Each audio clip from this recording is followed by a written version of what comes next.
성도님 반갑습니다라고 우리가 인사를 했는데, 사실 이 성도라는 말이 우리에게 너무 익숙해져 버린 단어가 아닐까라는 생각을 합니다. 왜냐하면 세상 사람들이 성도들을 향하여서 실망할 때가 있어요. 그때가 언제냐면 하나님 믿는 사람들이 왜 저렇게 할까? 하나님 믿는 사람들이 왜 저런 모습일까? 하나님 믿는 그 성도들의 삶이 거룩하지 못하고 또 구별되지 못하고 세상 사람들과 방불하여서 똑같은 방식으로 살아갈 때 세상 사람들은 성도들을 향하여 실망하여 비난하고 그렇게 우리를 향하여 지적하는 것 같습니다.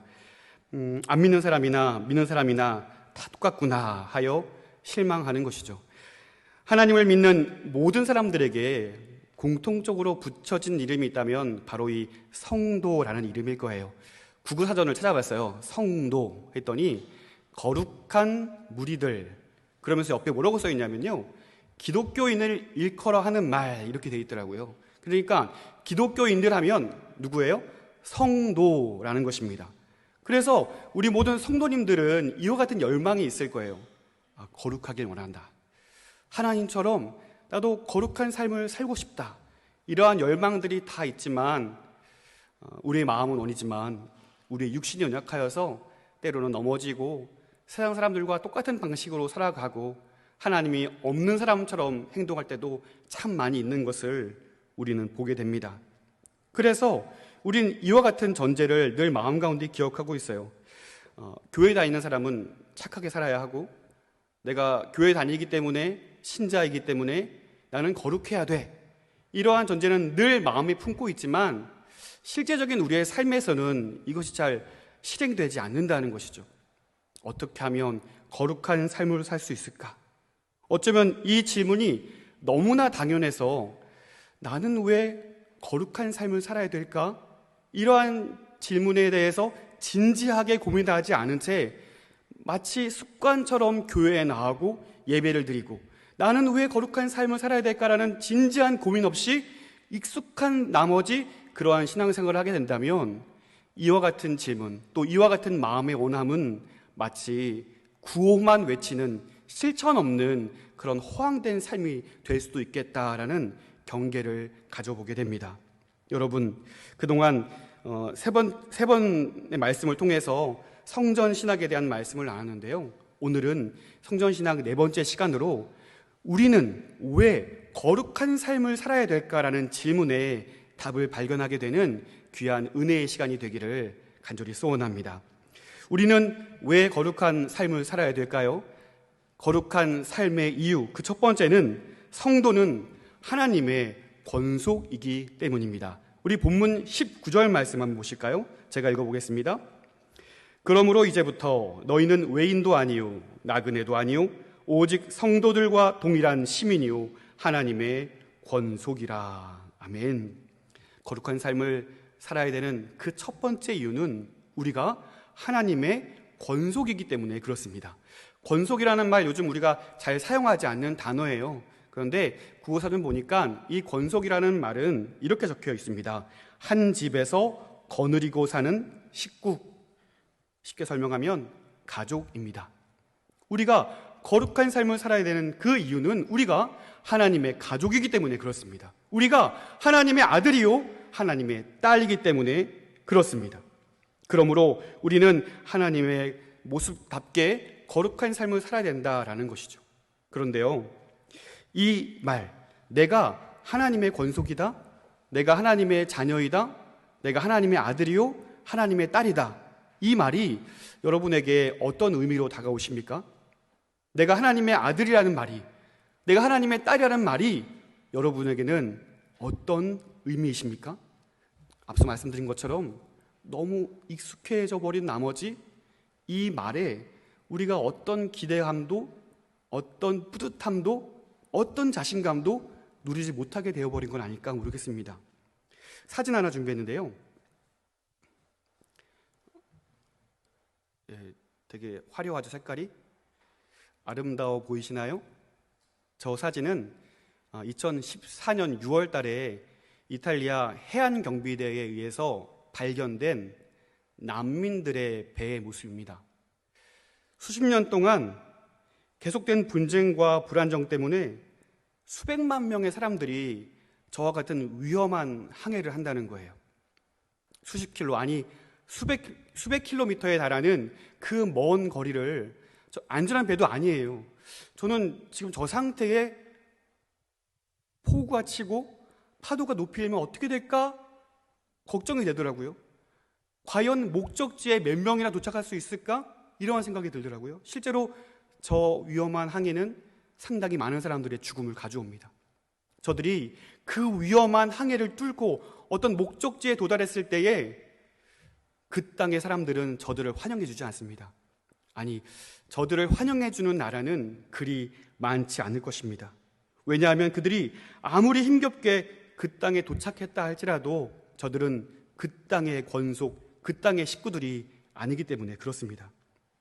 그렇습니다. 저와 여러분은 어쩌면 저들과도 같은 영적인 난민일지도 모른다는 사실을 우리는 기억해야 할 것입니다. 이 안정과 행복이 저기 있겠지 하면서 아무리 열심을 다해서 최선을 다해 살아가 보지만 그 어떤 것도 내게 영원을 보장해 주지는 않습니다. 그 어떤 인생의 달콤함도 종국에는 허무함과 무의미함으로 우리를 배신하고 말 것입니다. 여전히 세상의 많은 사람들은 이러한 난민과 같이 위험한 항해를 하며 인생의 영원한 종착지를 찾고 있습니다. 하지만 그 어떤 것도 그들을 영원히 기쁘게 환대해 줄 곳은 없다라는 사실입니다. 자, 12절 말씀 한번 보실까요? 에베소서 2장 12절 말씀 보시면요, 그때 너희는 그리스도 밖에 있었고 이스라엘 나라 밖의 사람이라. 약속의 언약들에 대하여는 외인이요 세상에서 소망이 없고 하나님도 없는 자이더니. 아멘. 우리는 영적 난민으로 철저히 유랑하던 사람들이었습니다. 세상에는 소망이 있었을진 몰라도 참 소망은 없었고, 세상의 여러 신들을 섬기면서 그것들에게 안정과 확신을 찾긴 했지만 참 자유를 절단코 누리지 못했습니다. 참 자유를 주시는 하나님이 없는 자들이었습니다. 하지만 이와 같은 영적인 난민들을 환영해주고 맞아주시는 분이 있습니다. 긍휼이 풍성하신 하나님은 외인이며 소망 없는 자들을 그 나라에 속하게 하셨을 뿐만 아니라 그들을 하나님의 자녀로 삼아 주셨음을 여러분 믿으시기를 바랍니다. 13절 말씀도 보실까요? 이제는 전에 멀리 있던 너희가 그리스도 예수 안에서 그리스도의 피로 가까워졌느니라. 아멘. 약속과 멀리 있던, 소망과는 전혀 거리가 멀던 우리를 위하여서 예수님의 보혈로 그 거룩하신 하나님과 가깝게 해주셨음을 여러분 기억하십시오. 그렇습니다. 이방인이었던, 외인이었던 우리가 어떻게 하나님의 가족이 될 수 있습니까? 하나님의 전적인 은혜요 예수 그리스도의 보혈의 능력이었음을 우리는 인정하고 믿어야 할 줄로 압니다. 예수님의 죽으심으로 죄인이었던 우리가 거룩하신 하나님께 가까이 나아갈 수 있게 된 것입니다. 14절 말씀도 보실까요? 그는 우리의 화평이신지라 둘로 하나를 만드사 원수된 것 곧 중간에 막힌 담을 자기 육체로 허시고. 아멘. 14절 말씀에 중간에 막힌 담이라는 문구가 있어요. 이 구절은 헤롯 성전의 일부를 가리키는 말입니다. 사진 하나 보실까요? 헤롯 성전을 보시면 글자가 잘 안 보이실 수 있겠는데요, 그 가운데가 성전입니다. 그리고 그 성전 양옆에 있는 그 평지가 이방인의 뜰이에요. 그리고 이방인 뜰과 성전을 가로막는 담이 있습니다. 이방인들이 내가 아무리 하나님을 믿노라 이야기하지만 그 담 너머의 성전으로는 들어갈 수 없었습니다. 유대의 역사가 요세푸스가 그 성전을 가로막고 있는 담에 이런 글귀가 쓰여 있는 것을 기록했어요. 뭐라고 써 있냐면요, 이방인은 성소와 구대를 둘러싼 방책 안에 절대로 들어갈 수 없다. 누구든지 그렇게 하다가 붙잡히는 자는 죽음을 당해도 자기의 책임이다.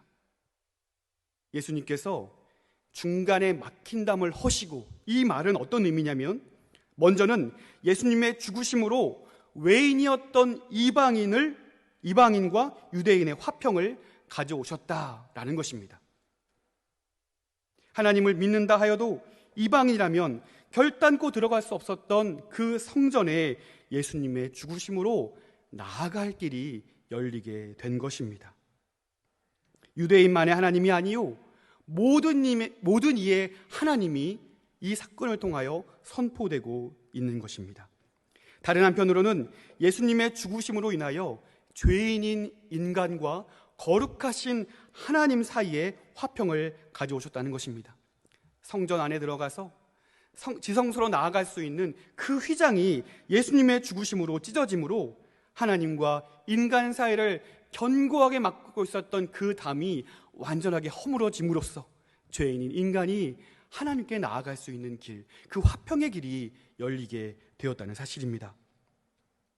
그로 인하여서 하나님의 임재는 이제 이스라엘 민족의 울타리를 뛰어넘어서 모든 이에게, 이방인들에게까지 확대됨을 보게 됩니다. 그러므로 19절에서 이방인이었던 모든 인생들에게 이렇게 선포하고 있습니다.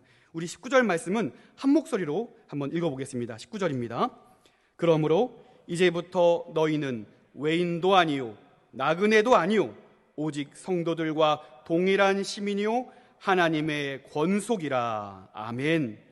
더 이상 외인, 나그네, 이방인 이와 같은 단어들은 옛 신분입니다. 예수님의 죽으심으로 우리는 성도라는 새로운 신분과 새로운 이름이 주어지게 된 것입니다. 그래서 스펄전 목사님이 이렇게 얘기했어요.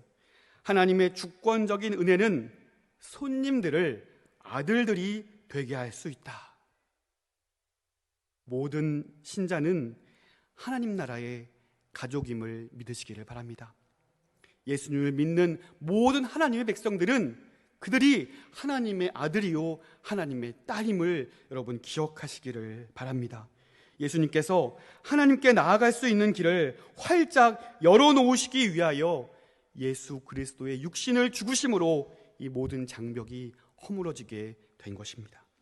예수님의 죽음과 부활이 유대인과 이방인들을 하나님과 화목하게 만들었고, 그럼으로써 그들 자신들도 서로 화목할 수 있는 존재들로 만들어 주셨다는 것입니다. 이것이 우리가 거룩한 삶을 살아야 되는 첫 번째 이유였습니다.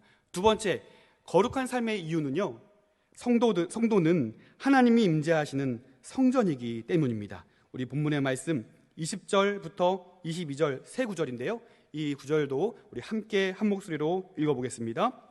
너희는 사도들과 선지자들의 터 위에 세우심을 입은 자라. 그리스도 예수께서 친히 모퉁이 돌이 되셨느니라. 그의 안에서 건물마다 서로 연결하여 주 안에서 성전이 되어가고, 너희도 성령 안에서 하나님이 거하실 처소가 되기 위하여 그리스도 예수 안에서 함께 지어져 가느니라. 아멘. 22절에 너희도 성령 안에서 하나님이 거하실 처소가 되기 위하여 라고 말씀하고 있어요. 여기서 하나님이 거하실 처소는 무엇입니까? 하나님이 임재하시는 곳은 어디입니까? 바로 성막입니다. 성전입니다. 출애굽 이후에 하나님은 이스라엘에게 성막을 지으라고 명령하십니다. 그 이유는 하나님께서 내가 너희와 함께 할 것이다 라는 상징으로서 성막을 지으라고 말씀하시죠. 실제로 성막을 통하여 말씀하시고 성막을 통하여 이스라엘 백성들은 하나님의 충만한 임재를 경험할 수 있었습니다. 그리고 솔로몬 시대에 이르러서는 이동이 필요 없는 성전을 완공하여서 그곳에서 하나님께 제사드리며 하나님을 예배하며 하나님의 충만한 임재를 그곳에서 그들이 누리게 되었습니다. 이처럼 성막과 성전을 통하여 하나님의 임재는 이스라엘과 함께하였습니다. 그런데 오늘 본문은요, 너희도 성령 안에서 하나님이 거하실 처소가 된다라고 말씀하고 있습니다. 성막, 성전을 통한 하나님의 임재가 예수 그리스도를 통하여서 온전히 재건되었기 때문에 이와 같이 말씀하고 있죠. 그래서 20절부터 22절까지 말씀은 우리가 예수님을 통하여 성전이 되어가는 그 과정을 자세히 묘사하고 있습니다. 새 성전이 어떤 과정을 통해 이루어지고 있는지 말씀을 통해 살펴보기를 원합니다. 첫 번째는 사도들과 선지자들의 터입니다. 20절에 그리스도 예수께서 친히 모퉁이 돌이 되셨느니라 라고 말씀하고 있어요. 어떤 건축물이든 견고하고 안정된 터는 가장 중요합니다. 그래서 어리석은 사람은 모래 위에다 집을 지을 것이고 지혜로운 사람은 반석 위에 집을 지을 것이다 라고 예수님께서도 말씀하셨습니다. 그렇다면 예수님께서 오늘 본문에서 사도들과 선지자들의 터 위에 세우심을 입은 자라라고 말씀하고 있는데요, 사도들과 선지자, 그들의 공통적인 직무는 무엇이었을까요? 먼저 선지자들은 하나님의 말씀을 대언하는 사람들이었습니다. 하나님의 말씀을 전함으로써 하나님으로부터 멀리 떠난 이스라엘 백성들을 돌아오게 하고 하나님 말씀을 가르치고 하나님 말씀을 선포하는 사람들이 바로 선지자들이었습니다. 사도들은 누구입니까? 예수님의 증인들이었습니다. 그들 역시 하나님의 말씀을 들어서 예수 그리스도께서 참 구주이시며 하나님의 아들이라는 사실을 밝히 드러내기 위하여 가르쳤고 하나님의 말씀을 선포하는 사람들이었습니다. 그러므로 선지자와 사도들의 공통된 직무는 하나님의 말씀을 가르치는 사람들이었습니다. 그러므로 이것은 선지자와 사도들은 상징적인 요소가 있는 것이죠. 선지자들은 구약의 말씀을 의미하죠. 사도들은 신약의 말씀을 의미합니다. 그러므로 구약의 말씀, 신약의 말씀을 바로 교회의 터요, 기초로 삼았다는 사실이죠. 이사야 40장 8절 말씀 보니까요, 풀은 마르고 꽃은 시드나 우리 하나님의 말씀은 영원히 서리라 하라 라고 말씀하고 있습니다. 새롭게 지어질 그 성전의 안전한 터는 말씀 위에 영원히 시들지 않고 영원히 서는 그 말씀 위에 세워지게 됨을 우리는 보게 됩니다. 두 번째 과정은 예수의 모퉁이 돌입니다. 여러분, 터를 정하였다면 그 건물을 가지런하게 서게 해주고 유지시켜주는 든든한 모퉁이 돌이 필요합니다. 그래서 20절 말씀에 그리스도 예수께서 친히 모퉁이 돌이 되셨느니라 라고 말씀하고 있어요. 우리 지난 주일에 모퉁이 돌에 대한 그림을 우리가 기억하실 거예요. 그 모퉁이 돌을 통하여서 돌들이 안전하게 하나 둘씩 쌓여가는 것을 볼 수 있어요. 그러니까 저 모퉁이 돌 자체가 또 하나의 안전한 터가 되는 것이죠. 그 모퉁이 돌이 안전하고 견고하고 튼튼하다면 그 건물이 견고하게 세워질 수 있는 것입니다. 비바람이 몰아치고 그 어떤 어려움에도 결코 흔들리지 말아야 될 게 있다면 그것이 바로 그 건물의 모퉁이 돌이 되겠습니다. 그런데요, 새로 지어지는 그 성전의 모퉁이 돌이 친히 예수 그리스도께서 되어주시겠다라고 말씀하고 있는 것입니다. 그러므로 든든한 말씀의 반석, 평화의 왕이신 예수 그리스도를 모퉁이 돌로 삼은 이 새 성전은 안전함으로 세워질 수 있게 되는 것이죠. 그래서 세 번째는 온전한 새 성전으로 지어지게 된다는 것입니다. 21절 말씀 보실까요?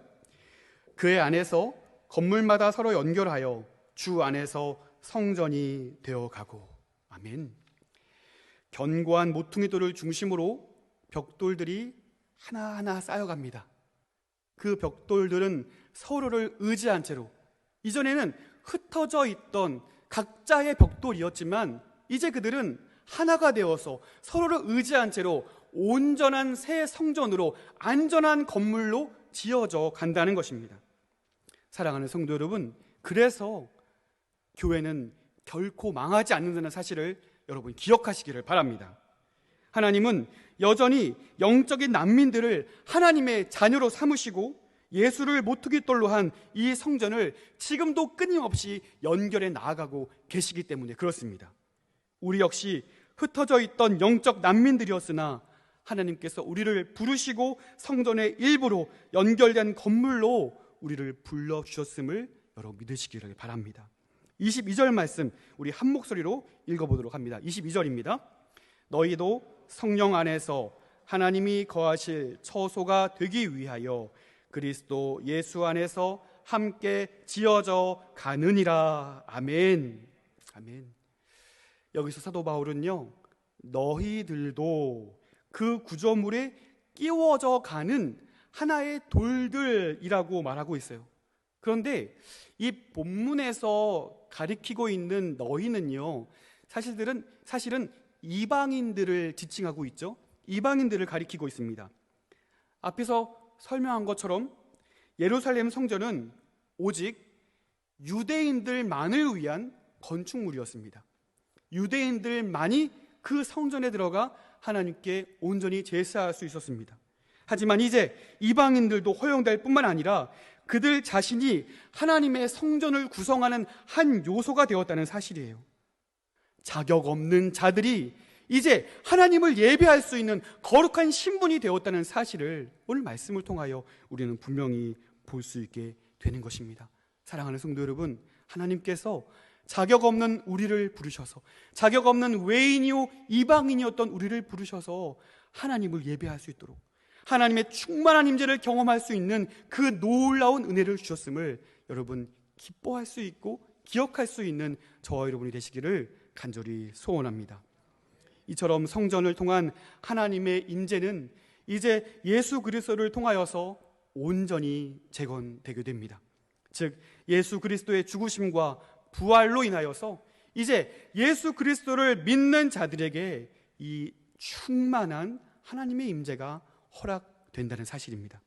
그러므로 성도는 하나님이 임재하시는 성전이요, 또한 그 성전에서 하나님을 섬기고 찬양하는 제사장의 역할을 감당해야 하는 것입니다. 우리가 거룩한 삶을 살아야 되는 세 번째 이유, 그것은 우리는, 성도는 제사장이기 때문에 그렇습니다. 하나님이 거하시는 그 처소에서 섬기는 자들은 누구일까요? 다시 말씀드려서 성막에서, 성전에서 하나님을 섬기는 자들은 누구였을까요? 예, 제사장입니다. 자, 여기서 하나 퀴즈를 하나 드릴까요? 맞춰보시기를 바랍니다. 성경에서 첫 번째로 제사장의 역할을 감당했던 사람은 누구였을까요? 여러분 교환을 보시면 3지선다입니다. 1번이 뭐죠? 1번이 누구이죠? 아론과 아들들. 2번은 멜기세덱. 3번은 아담. 자, 세 가지 중에 어느 것이 정답일까요? 여러 가지가 나오는데요. 어떤 분은 멜기세덱도 나왔고, 아론과 아들들도 나왔어요. 근데 약간 애매합니다. 사실 성막이 처음으로 지어지고 그 성막에서 제사장으로 첫 번째로 직무를 주어졌던 사람들이 바로 아론과 그의 아들들이었어요. 말씀을 좀 보실까요? 출애굽기 28장 1절 말씀인데요, 제가 한번 읽어드릴게요. 너는 이스라엘 자손 중 내 형 아론과 그의 아들들, 곧 아론과 아론의 아들들 나답과 아비후와 엘르아살과 이다말을 그와 함께 내게로 나아오게 하여 나를 섬기는 제사장 직분을 행하게 하되. 예, 분명히 적혀 있으니까 정답은 1번이 아닌가? 라고 생각하실 수 있을 거예요. 그런데 왠지 멜기세덱, 이 이름도 뭔가 의심스럽습니다. 여러분 아브라함 이야기가 떠오르실 거예요. 아브라함이 조카 롯을 구하기 위해서 집에서 길려온 군사들을 데리고 그 연합 전선들을 다 물리치고 롯을 구해오는 그때에 이 멜기세덱이라는 인물이 등장하잖아요. 거기 창세기 14장 18절의 말씀에 그 멜기세덱을 이와 같이 표현하고 있습니다. 그는 지극히 높으신 하나님의 제사장이었더라. 그러면 일단 1번은 아니네요. 2번이 정답일 수 있겠습니다. 그런데요, 여러분 3번에 아담이라고 적어놨어요. 성경에 등장하는 첫 번째 제사장 역할을 감당했던 사람이 다름 아닌 아담이라면 여러분 어떻게 생각하시겠습니까? 말씀을 한번 찾아볼게요. 창세기 2장 15절 말씀 한번 보시겠습니다. 같이 읽어볼까요? 여호와 하나님이 그 사람을 이끌어 에덴 동산에 두어 그것을 경작하며 지키게 하고. 아멘. 여기서 경작하며 지키게 하다, 지키다라는 두 히브리어 단어가 나옵니다. 이 히브리어 단어는 아바드, 샤마르 두 개의 단어인데요. 이 단어들이 구약 성경에도 여러 군데가 사용이 됩니다. 그런데 일반적으로는 아바드는 섬기다라는 단어로, 또 샤마드는 보전하다 혹은 지키다라는 단어로 사용이 됩니다. 그런데 이 두 단어가 동시에 나오는 부분이 있어요. 이 단어가 따로 흩어져 있지 않고 동시에 나오는 부분, 대부분은 어떤 부분이냐면 성막에서 제사장이 성막을 지키고 섬기는 장면에 등장을 하게 됩니다. 자, 민수기 18장 7절 말씀 제가 읽어볼게요. 너와 내 아들들은 제단과 휘장 안의 모든 일에 대하여 제사장의 직분을 지켜 섬기라. 내가 제사장의 직분을 너희에게 선물로 주었은즉 거기 가까이 하는 외인은 죽임을 당할지니라. 아멘. 이 히브리어 단어의 예한, 활용을 보면서 이 첫 번째 제사장의 역할을 감당했던 사람은 바로 아담이라는 사실을 우리가 유추할 수 있어요. 그래서 어떤 성경학자들은요, 첫 번째 성전은 다름 아닌 에덴 동산이었다라고 말을 하는 거죠. 그렇습니다. 첫 번째 성전은 하나님의 충만한 임재를 경험할 수 있었던 에덴 동산이었습니다. 그 에덴 동산에서 하나님을 섬기고 하나님의 에덴 동산을 지키고 보호했던 인물이 누구였냐면 제사장의 역할을 감당하던 바로 아담이었다는 사실을 우리는 분명히 볼 수 있게 되는 것입니다. 그러므로 이 아담, 에덴 동산에서 그가 해야 할 직무는 무엇이었냐면 하나님을 섬기는 일, 또 그 에덴 동산의 그 거룩한 성전에 거룩하지 못한 부정함들이 들어오지 못하도록 지켜내는 이 사명이 제사장의 직무로 주어졌다는 것입니다. 이처럼 하나님의 임재가 있는 곳에는 하나님을 섬기는 제사장들이 있었습니다.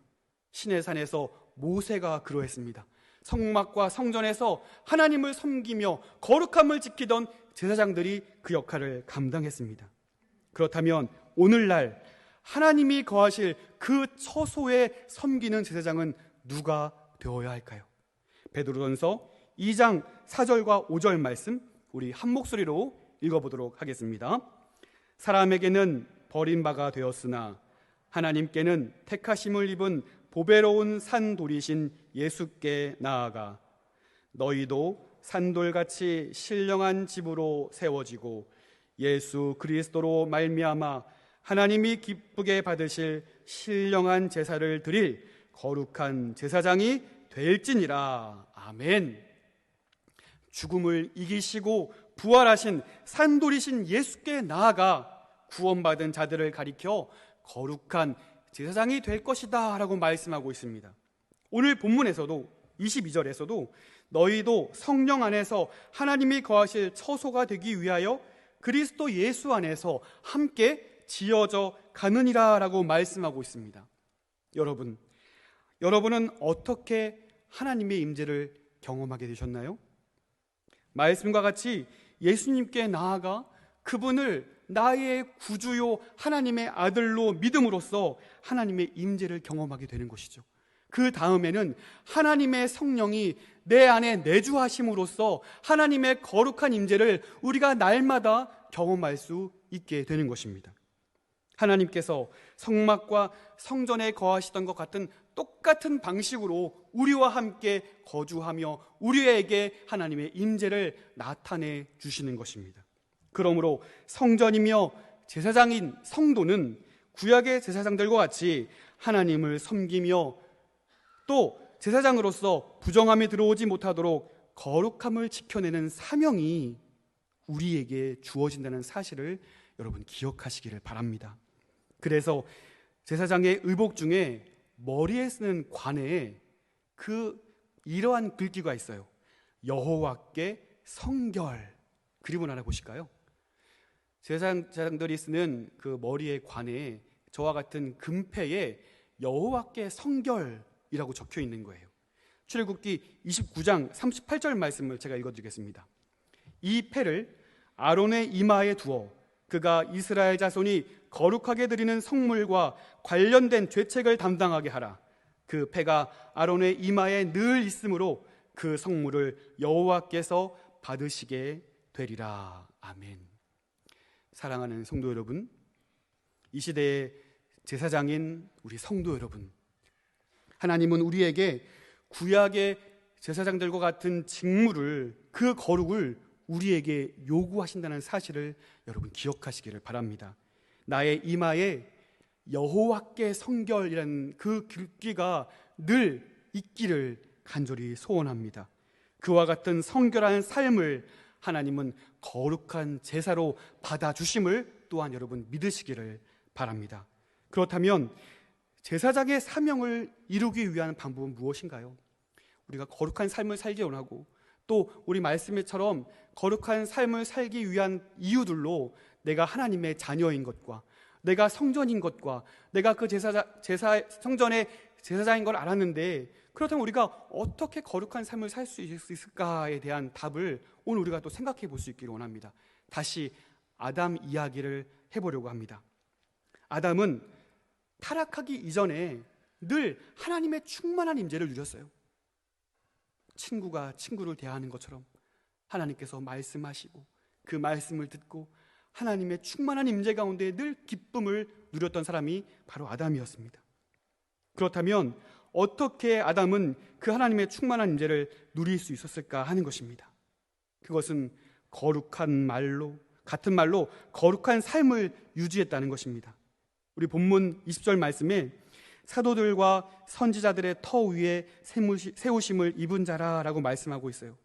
그와 같이 말씀하신 것처럼 하나님의 말씀을 기억하고 하나님의 말씀을 붙들고 하나님의 말씀 안에 살아가는 그 거룩한 삶이야말로 하나님과 친밀한 관계를 유지할 수 있는 유일한 방법이라는 사실을 우리는 기억해야 하는 것입니다. 하나님이 아담을 동산에 두시고 그로 하여금 땅을 섬기고 지키라라고 명령하신 이후에 그 동산을 실제로 섬기고 지키게 할 수 있는 말씀을 주셨어요. 복잡한 말씀이 아니었습니다. 그것은 단 하나의 말씀이었습니다.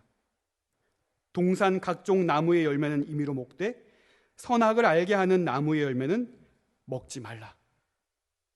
이 단 한 가지의 말씀을 아담은, 하와는 기억하지 못했습니다. 아담과 하와는 그 말씀을 기억하지 못할 뿐만 아니라 그 말씀을 곡해하였습니다. 자기 뜻으로 잘못 해석하였습니다. 그 말씀을 자기 방식대로 해석하였고 심지어는 하나님의 말씀을 신뢰하지 못하여 타락하게 되었습니다. 그리고 에덴 동산을 섬기고 지키는 일에 실패하여 그 성전에서, 그 동산에서 추방을 당하게 되었습니다. 이와는 반대로 둘째 아담으로 오신 예수님은 어떠실까요? 예수님은 말씀을 알고 말씀에 순종하여 마귀의 유혹을 물리치신 분이십니다. 예수님이야말로 영원한 대제사장으로서 섬기고 지키는 일에 성공하셨고 실제로 거룩한 성도들, 모든 성도들의 본이 되어주신 것입니다. 그러므로 제사장으로서 거룩을 유지하기 위한 방법은요, 말씀을 기억하고 말씀을 신뢰하고 말씀 안에 살아가는 것임을 여러분 기억하시기를 바랍니다. 우리가 연초에 100일 성경 읽기를 열심히 했습니다. 아마 신청하지 않았지만 함께 스케줄에 맞춰서 따라오신 분들도 있을 거예요. 그래서 성경 100일 읽기를 통하여서 많은 분들이 말씀을 가까이 접할 수 있어서 참 좋았다, 말씀 안에 참된 은혜가 있었다라고 간증하시는 분들도 참 많았던 것 같습니다. 그런데 여러분 어떠세요? 100일 읽기가 끝나니까 내가 계속 이어가야지라고 먹었던 마음이 또 금방 사라지는 것 같습니다. 그러나 우리가 거룩한 삶을 유지하기 위한 단 하나의 방법이 있다면 말씀을 가까이 하는 것임을 여러분 믿으시기를 바랍니다. 말씀 안에 살아가는 것이 거룩한 삶을 살아내는 것이요, 하나님과 가까운 삶을 유지할 수 있는 단 하나의 비결임을 여러분 기억하십시오. 말씀을 마치겠습니다. 저에게는 친한 친구가 있습니다.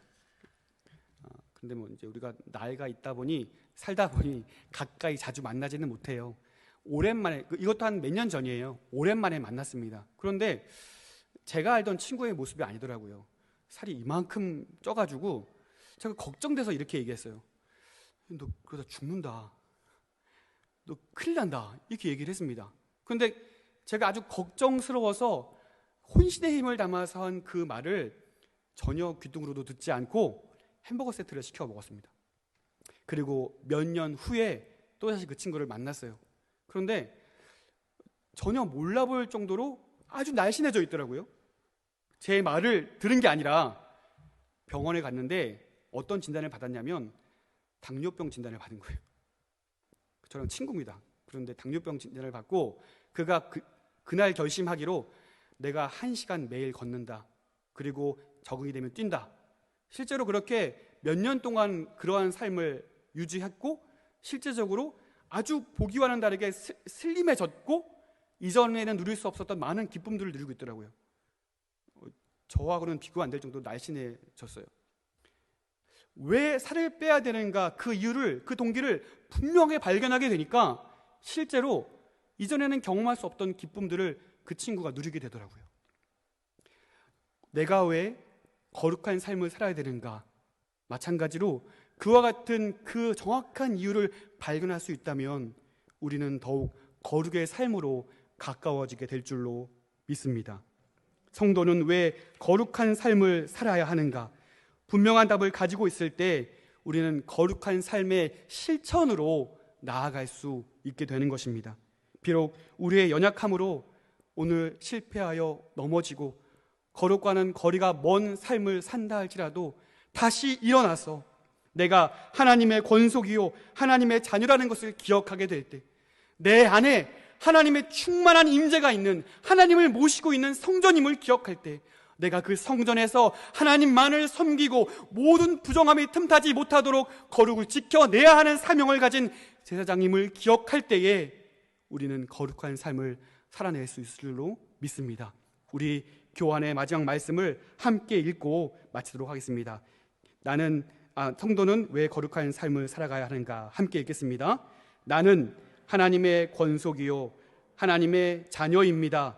나는 하나님의 임재가 있는 성전이며 그 성전에 하나님을 섬기고 부정함이 틈타지 못하도록 거룩을 지켜내는 제사장입니다. 아멘.